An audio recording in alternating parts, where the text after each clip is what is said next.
Hello hello everyone, कैसे हैं आप सभी। आप लोगों के सामने एक बार फिर से मैं एक नए टॉपिक के साथ में आया हूं जो आपको ब्लेस करेगा। आज हम बात करेंगे कुछ ऐसा जिसके बारे में सभी लोग जानना चाहते हैं और सभी लोग उस दौर से गुजर रहे हैं, उस लाइन से गुजर रहे हैं। ये sermon आपके लिए होने वाला है, इसलिए हम परमेश्वर को धन्यवाद करें। पिता, तेरी महिमा हो। इस अद्भुत समय के लिए मैं तेरी स्तुति करता हूँ। इन लोगों को प्रभु अगुवाई दे ताकि आज के इस sermon को अच्छे से ये सुन पाए, अपने कानों को इस sermon की तरफ लगा पाए और प्रभु इनके हृदय में वो वचन जो आज होने वाले हैं उतर जाए और वह सदा बने रहें और वो फल लेकर आए। शैतान इनमें से चुराए नहीं बल्कि यह 100 गुना फल लेकर आए अद्भुत रीति से। तेरे नाम की स्तुति और महिमा के लिए प्रभु यीशु मसीह के सामर्थ्य नाम में मैं मांगता हूँ, आमीन और आमीन। मेरे प्रियो, आज मैं सुबह प्रभु भोज प्रार्थना कर रहा था और परमेश्वर ने मुझसे कहा कि मैं आप लोगों के साथ में कुछ इन बातों को शेयर करूं जो वास्तव में मेरी प्रजा, मेरे बेटे, मेरी बेटियां यहाँ से गुजर रहे हैं। और प्रभु ने मुझे टीच किया और प्रभु ने कहा है कि मैं आप लोगों के साथ में इसको शेयर करूं और इसीलिए मैं आप लोगों के सामने आज आया हूं। आज का sermon बहुत ही ज़्यादा इम्पोर्टेंट होने जा रहा है और मैं आपसे कहना चाहता हूं कि ये sermon आपके लिए है और आपके जीवन को बदलने वाला ये sermon है अगर आपने इसे पूरा देखा। इसीलिए आप अपने मित्रों के साथ में इसे शेयर जरूर करें ताकि उन लोगों का भी जीवन बदले। आपको पता है, शेयर करने से ही ये मसीहत ये पूरी दुनिया में फैल पाई है। एक दूसरे के साथ में उन्होंने शेयर किया है और प्रभु यही चाहते हैं कि आप शेयर करें ज़्यादा से ज़्यादा। आज मैं बात करना चाहता हूं अपने दुखों के बारे में, जो दुख मेरे जीवन में आए हैं और जो दुख आपके जीवन में आए हैं, इनके बारे में मैं बात करना चाहता हूं। आपको पता है, शैतान हमें हर बार किसी न किसी परीक्षा में डालने की कोशिश करता रहता है। हर बार हमें कोई ना कोई तकलीफ देने के लिए बहाना ढूंढता रहता है। उसे बस एक छोटा सा बहाना चाहिए और वह हमें सताना शुरू कर देता है। ना जाने कितने मेरे भाई, मेरी बहन इस परीक्षा की घड़ी से गुजर रहे होंगे।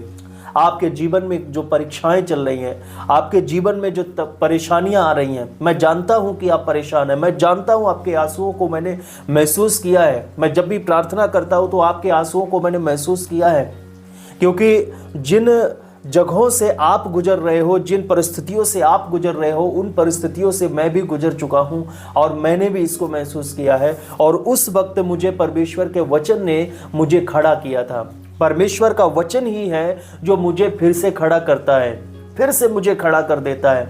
हालेलुया। आज ऐसा टॉपिक है जो आपको सबसे ज़्यादा पसंद आएगा, क्योंकि आज के टॉपिक में मैं बात करना चाहता हूं कि क्या आप एक डिसीजन लेने वाले मसीही हैं या आपके जीवन में रोने का भाग जुड़ा हुआ है। कई बार ऐसा देखा गया है कि हमारे जीवन में रोना सबसे अधिक जुड़ा हुआ है। हम बात बात पर रोते हैं, बात बात पर हम मायूस हो जाते हैं और शैतान हमें छोड़ता नहीं है, दुष्ट आत्मा हमें छोड़ती नहीं है। वह किसी न किसी के माध्यम से हमें रुलाने का कार्य करता है। हो सकता है कि वह आपके हस्बैंड का आपको इस्तेमाल करे, हो सकता है कि आपकी वाइफ को इस्तेमाल करे आपको रुलाने के लिए, हो सकता है कि आपके परिवार के कोई सदस्य हैं जो आपको परेशान करते हैं या आपके रोने का कारण बनते हैं। आपके बच्चे हो सकते हैं या कोई भी हो सकता है, आपके मित्र हो सकते हैं जो आपके रोने का कारण बन जाते हैं। आप अपने आप को इतना खेदित महसूस करते हैं, आप अपने आप को इतना कमज़ोर महसूस करते हैं कि अपने प्रभु के सामने भी बैठने में आप हिचकिचाते हैं। मैंने ऐसा देखा है अपने आप को वो इतना कमज़ोर मानते हैं, इतना पीछे मानते हैं, अपने आप को इतना पापी मानते हैं, इतना गंदा अपने आप को मानते हैं। उसके बाद वह प्रभु से दूर होने लग जाते हैं। अपने प्रभु के पास भी आना उनको अच्छा नहीं लगता है। उनके मन में शैतान ये बात रख देता है कि तुम सबसे ज़्यादा पापी व्यक्ति हो और तुम्हारे पापों की सज़ा सीधे और सीधे नरक ही है। कई बार हमारे मन के साथ में वह दुष्ट आत्मा खेलता है। कई बार आप रोते हैं, आप आंसुओं के साथ रोते हैं। मैं यहाँ पर मसीही लोगों को 2 भागों में विभाजित करना चाहूँगा। पहला रोने वाला मसीही, दूसरा है डिसीजन लेने वाला मसीही। एक निर्णय लेने वाला मसीही। आप इन दो में से कौन से वाले मसीही हो? क्या आप रोने वाले मसीही हो या आप डिसीजन लेने वाले मसीही हो? बाइबल हमें दो तरह के मसीहों के बारे में बताती है। एक वो मसीही जो डिसीजन लेते हैं, एक वो मसीही जो रोने को चुनते हैं। यह हमारे चुनने के ऊपर है कि हम कौन सा वाला भाग चुनते हैं। कई बार हम जब पापी हो जाते हैं, हमसे कोई पाप हो जाता है, हमसे कोई गलती हो जाती है, तो हम जाते और रोने लगते हैं और प्रभु के पास इतना रोते हैं, इतना रोते हैं, रो रो कर प्रार्थना करते हैं, रो रो कर प्रार्थना करते हैं कि प्रभु को इमोशनल कर दूं और प्रभु भी तुम पर तरस खाए और तुम्हारे पापों को क्षमा करे और तुम्हें अपना ले। एक तो ऐसी सोच वाले मसीही होते हैं और दूसरे होते हैं डिसीजन लेने वाले। तो कई बार ऐसा होता है कि ज़्यादातर अगर मैंने देखा है तो वह रोने वाले भाग को चुनते हैं, क्योंकि दुष्ट आत्मा यही चाहता है, शैतान यही चाहता है कि आप रोने वाले भाग को चुनें ताकि आप रोएं, क्योंकि आपने पाप किया है। और सबसे ज़्यादा खतरनाक चीज़ है व्यभिचार। जब हमसे व्यभिचार हो जाता है, जब हमसे पाप हो जाता है, व्यभिचार के बारे में अगर हम शिक्षाओं की बात करें तो यूट्यूब पर इतनी खतरनाक तरीके से बताया गया है कि सीधा उसका ताल्लुक नरक से हो जाता है और उसमें वह व्यक्ति बहुत ही ज़्यादा रोने लगता है, टूट जाता है क्योंकि उससे अब व्यभिचार हुआ है, क्योंकि उससे अब पाप हुआ है, एक बहुत बड़ा पाप हुआ है और अब वह खुद को संभाल नहीं पा रहा है और इसी वजह से वह प्रभु के पास जाने से डर रहा है, क्योंकि प्रभु उसको तिरस्कृत नज़र से देखता है। क्योंकि प्रभु ने खुद कहा है कि जो कोई किसी स्त्री के बारे में मन में विचार भी कर ले तो वह व्यभिचार कर चुका है। इन वचनों के कारण वह खुद में अपने आप को इतना टूटा हुआ महसूस करता है, रोने के अलावा उसके पास और कुछ चारा नहीं बचता। लेकिन मेरे प्रियो, मैं यहाँ पर आपको एक गुड न्यूज़ देना चाहता हूँ, क्योंकि प्रभु आपको ऐसा मसीही देखना चाहता है जो डिसीजन लेता हूँ। मैं कुछ एग्जाम्पल्स आपको देने जा रहा हूँ जिसकी वजह से आप अपने विश्वास को और मजबूत कर पाओगे और प्रभु से प्यार करने में आपको कभी संकोच नहीं होगा और प्रभु के पास आने में आपको हियाव भी होगा। मैं यही चाहता हूँ कि आप प्रभु के पास आएँ। दो तरह के मसीही होते हैं, एक तो रोते ही रहते हैं, दूसरा डिसीजन लेते हैं। पतरस के बारे में हम बात करेंगे सबसे पहले, जिसने यीशु मसीह को 3 बार इनकार कर दिया था। ये कोई छोटी बात नहीं थी कि अपने प्रभु को इनकार कर दिया, यीशु को इनकार कर दिया। ना जाने हम अपने जीवन में कितनी बार यीशु को इनकार करते हैं, अपने कामों के द्वारा, अपनी बातों के द्वारा। कई बार हम अपने शब्दों के कारण, कई बार हम परिस्थितियों में ऐसे फंस जाते हैं कि हम यीशु को इनकार कर देते हैं, क्रोधित हो जाते हैं, गुस्सा हो जाते हैं और गुस्से में कई बार हम यीशु को इनकार कर देते हैं। पतरस के समान पतरस ने 3 बार इनकार किया था और मैं आपसे कहना चाहता हूं, आज कई ऐसे मसीही हैं, आप में से भी कोई ऐसे कई होंगे जो कई बार यीशु का इनकार कर चुके अपने कामों बातों के द्वारा। मैं आज उनसे बात कर रहा हूं डायरेक्टली, और मैं नहीं बल्कि परमेश्वर उनसे बात कर रहा है और मैं आपको बस हियाव देना चाहता हूं। परमेश्वर आपसे कहना चाहता है कि वो आपको अब भी प्यार करता है। पतरस के बारे में विचार करें। पतरस ने 3 बार प्रभु को इनकार किया। ये कोई छोटी बात नहीं थी, क्योंकि वो अपोस्टल था, वो कोई साधारण व्यक्ति नहीं था, वह एक मछुआरा नहीं था। यहाँ पर जब उसने इनकार किया तो वह एक अपोस्टल था, वह एक प्रेरित था। और अगर कोई प्रेरित मसीह का इनकार करता है तो आज के समय में मैं समझ सकता हूं कि उसके ऊपर किस प्रकार उसके ऊपर इल्जाम लगेंगे, किस प्रकार उसकी मिनिस्ट्री भी खत्म हो जाएगी अगर आज उसने इनकार कर दिया।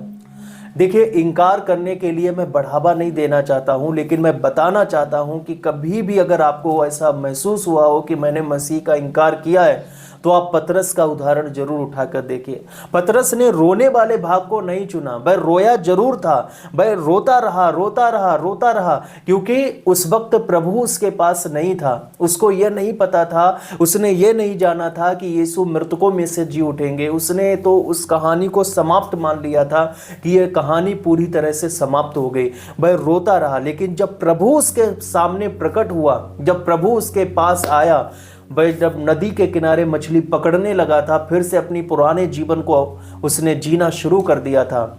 यहाँ पर ये आपके लिए एक सबसे बड़ा उदाहरण है। हम जब पाप करते हैं तो हम पुराने जीवन को जीना शुरू कर देते हैं। हमारे जीवन में जब प्रभु को इनकार आता है तो फिर हम पुराने वाले जीवन को अपनाना शुरू कर देते हैं, क्योंकि अब आप मानते हो कि मैं निर्दोष नहीं हूं।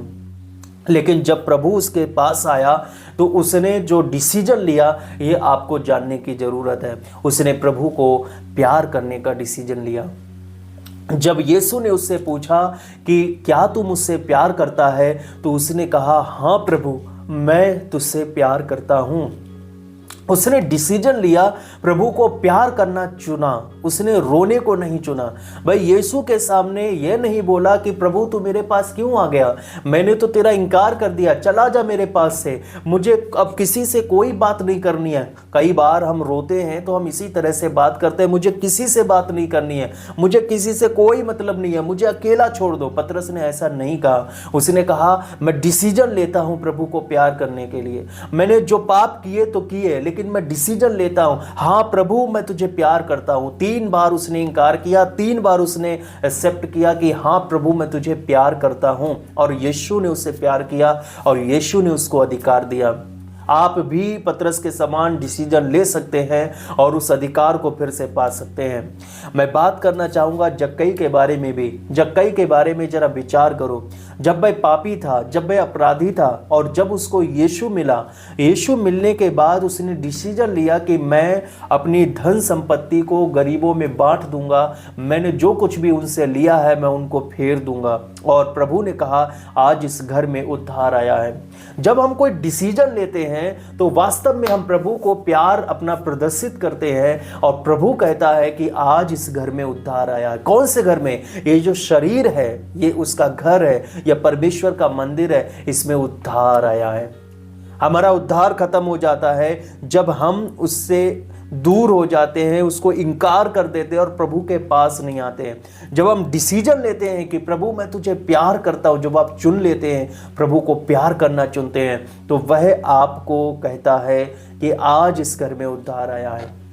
मैं बात करना चाहूँगा एक नबूकदनेजर के बारे में, जो दानियल की पुस्तक में अध्याय 4 में आपको मिलेगा। नबूकदनेजर जो कि प्रभु का दास था, यहोवा का दास था, उसने सबसे पहले पाप किया। उसने यह पाप किया कि भाई खड़े होकर उसने यह विचार किया, जब अपनी सल्तनत को देख रहा था, अपने साम्राज्य को देख रहा था, किंगडम को देख रहा था, उसने कहा कि ये बेबीलोन मैंने अपनी तलवार की दम पर मैंने बनाया है, और ये इसको बनाने का श्रेय मेरा ही है। लेकिन आकाशवाणी होती है कि नबूकदनेजर परमेश्वर ही है जो किसी को भी राज्य देता है, और वह जिसको चाहे उसको उठाता है और जिसको चाहे उसको नीचे गिरा देता है।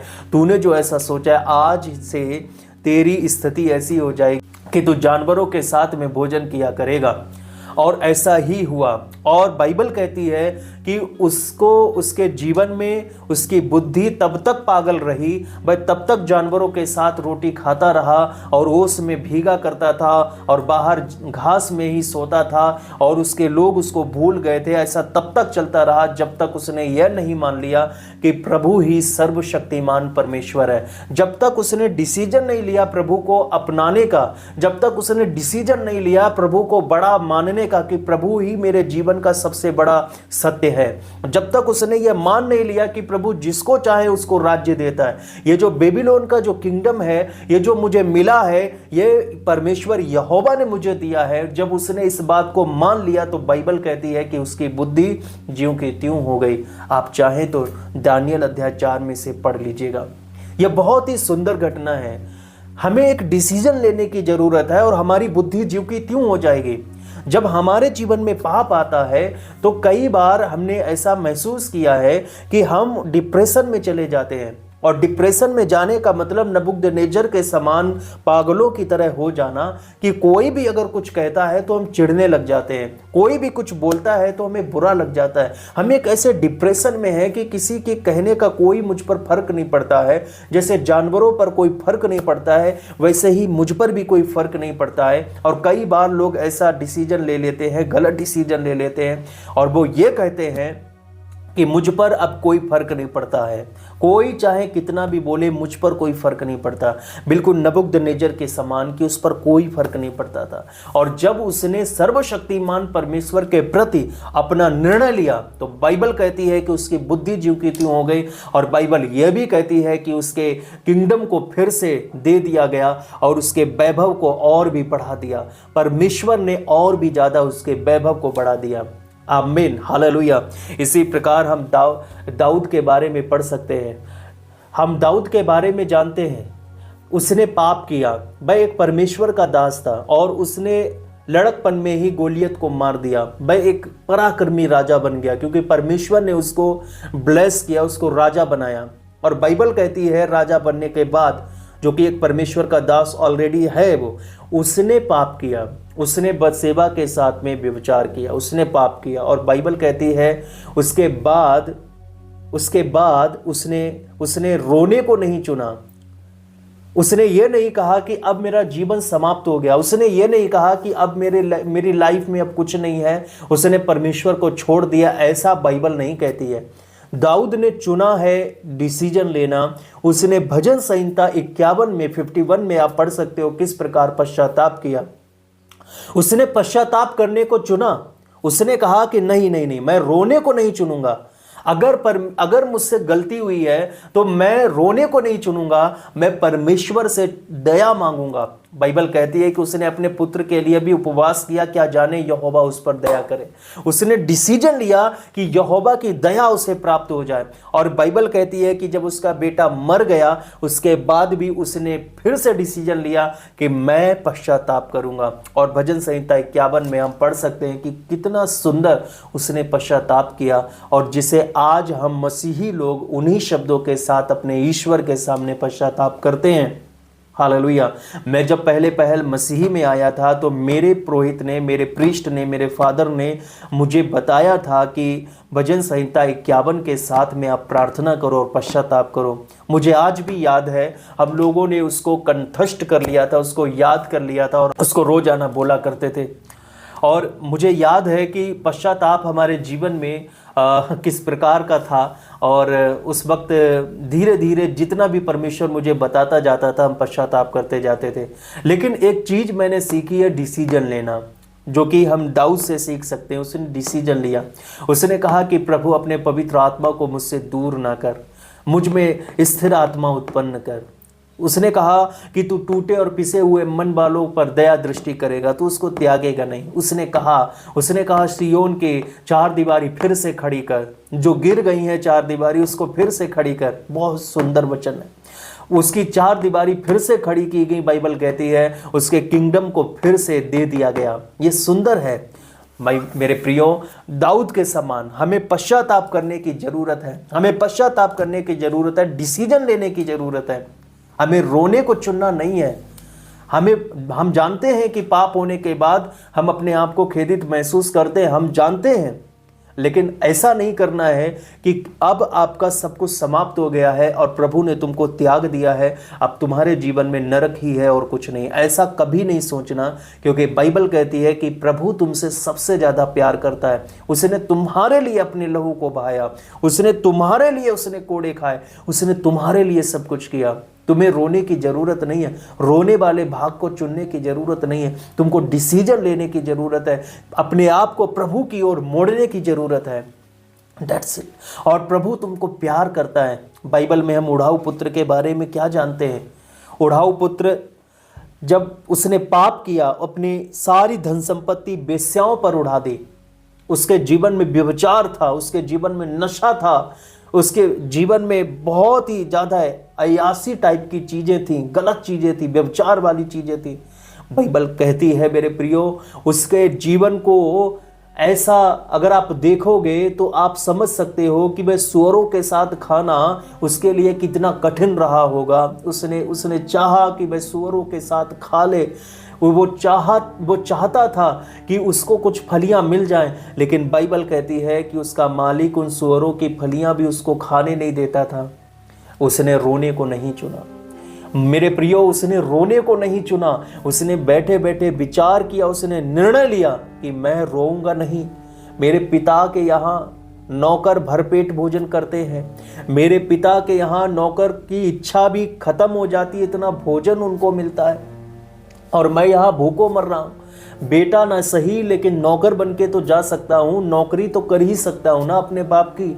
उसने एक डिसीजन लिया अपने पिता के पास लौटने का। उसने डिसीजन लिया कि पिताजी, मैंने स्वर्ग के विरुद्ध और आपके विरुद्ध पाप किया है, मैं तेरा बेटा कहलाने के लायक नहीं हूं। बाइबल कहती है कि वो शब्द कह नहीं पाया, दूर से पिता ने उसको देखा कि वह वापस आ रहा है, उसने उसको बाहों में थाम लिया। कितना अद्भुत है मेरे प्रियो, यह कितना सुंदर पल रहा होगा कि पुत्र कह नहीं पाया और पिता ने उसको बाहों में ऐसे पकड़कर उठा लिया और उसको गोल गोल घुमा दिया। यह कितना सुंदर है। आज आपसे पाप हो सकता है हुआ हो, व्यभिचार हो सकता है हुआ हो, कोई भी पाप कोई क्यों ना हो गया हो, आज आपको डिसीजन लेने की जरूरत है मेरे प्रियो। आज आप डिसीजन लोगे तो प्रभु आपको इसी प्रकार प्यार करने के लिए तैयार है। लेकिन अगर आप डिसीजन नहीं लेते, केवल रोते ही जाते हैं और किसी से कोई मतलब नहीं रखते हैं, किसी पासवान से कोई मतलब नहीं आपने रखा, किसी भाई या बहन से आपने कोई प्रार्थना के लिए नहीं कहा, आपने डिसीजन नहीं लिया, तो मेरे प्रियो आप पीछे चले जाओगे। आपके जीवन को शैतान आपको नष्ट करना चाहता है। आप उसकी उस योजना को पूरा नहीं होने दें, बल्कि आपको बस डिसीजन लेना है। क्योंकि पाप हमारे जीवन में होता है। एक मसीही होने के बाद भी यदि आपके जीवन में पाप हुआ तो बाइबल कहती है एक डिसीजन आपको परमेश्वर के पास ला सकता है। परमेश्वर आपके उस डिसीजन को रिफ्यूज नहीं करेगा, उसको मना नहीं करेगा, उसको रिजेक्ट नहीं करेगा, बल्कि उसको एक्सेप्ट करेगा। बाइबल कहती है कि तुम शब्द कह नहीं पाओगे, बस आप विचार करोगे कि मैं डिसीजन लूंगा कि अब से मैं केवल प्रभु की आज्ञाओं को मानूंगा, नए नियम में दी गई सारी बातों को मैं मानूंगा, उसकी आज्ञाओं को मानूंगा और उस पर चलूंगा और मैं वही करूंगा जो ईश्वर को प्रिय है। तो बाइबल कहती है कि तुम विचार कर ही पाओगे, तब उससे पहले प्रभु की दया और अनुग्रह तुम पर हो जाएगा, उसके अनुग्रह तुम पर सबसे ज्यादा होगा। एक अद्भुत उदाहरण व्यभिचार में गिरने वालों के लिए मैं बताना चाहूंगा। सिमसोन के बारे में हर कोई जानता है। हम सिमसोन के निगेटिव पॉइंट को जानते हैं क्योंकि उसने व्यभिचार किया। कई आपने sermon देखे होंगे कि उसकी मिनिस्ट्री किस प्रकार खत्म हो गई। कई sermon आपने देखे होंगे कि उसने व्यभिचार करने के बाद उसका जीवन बर्बाद हो गया। लेकिन मैं आपको एक बात बताना चाहता हूँ, उसने व्यभिचार किया और उसके जीवन में पाप आया और बाइबल कहती है कि उसकी आंखें निकाल ली गई हैं। उसकी आंखें निकाल ली गई, जिसने जो उससे कोई नज़रें चुरा नहीं, उसके सामने नज़रें उठा नहीं पाता था, उसकी ही आंखें निकाल ली गई।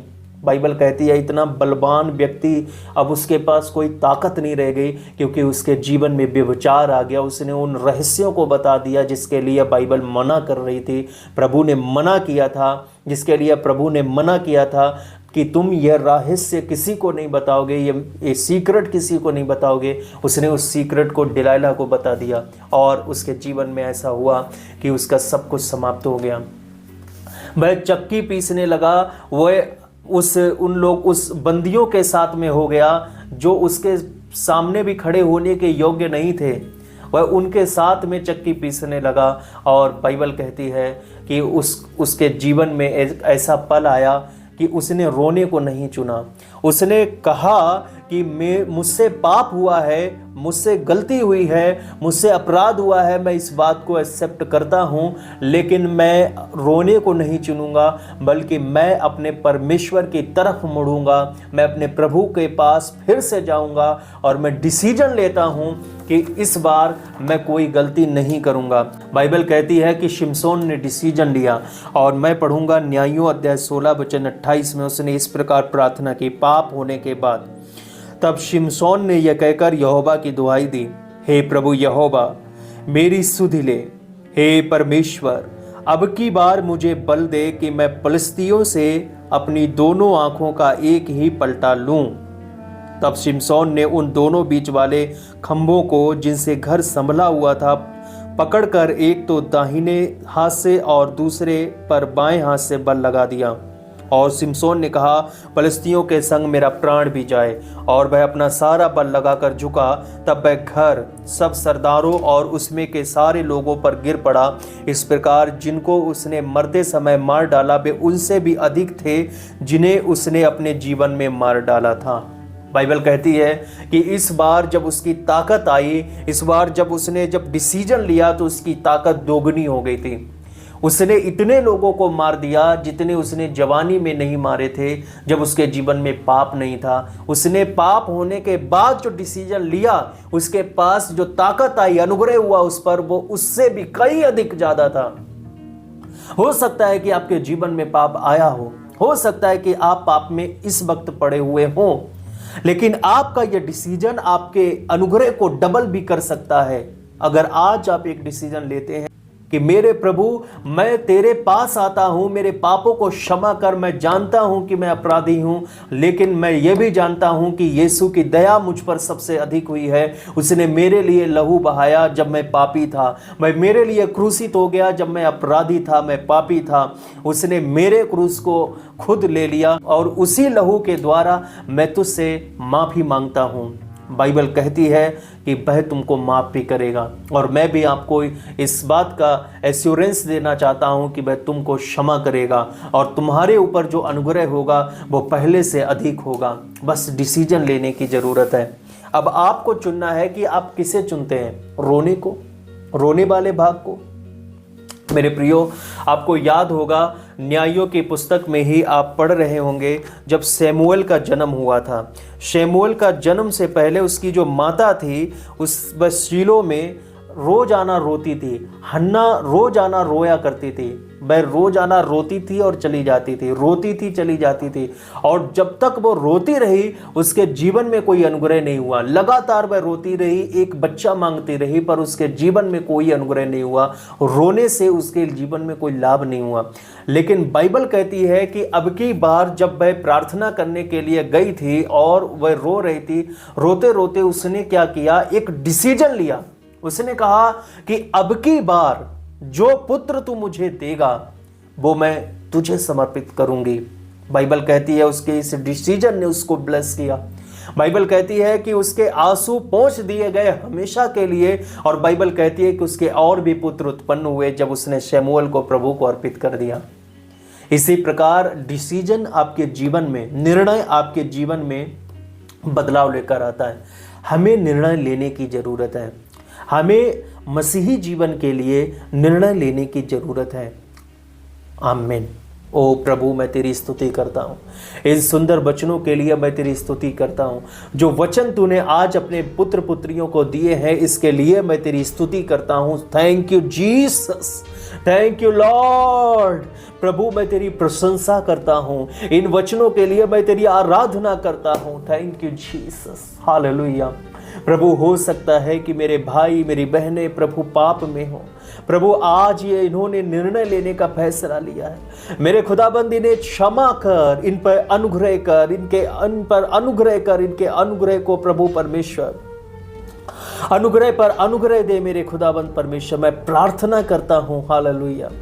मेरे प्यारे पिता परमेश्वर, इनके अनुग्रह को और बढ़ा दे मेरे खुदाबंद, ये पहले से अधिक ब्लेस हो जाएं खुदाबंद परमेश्वर।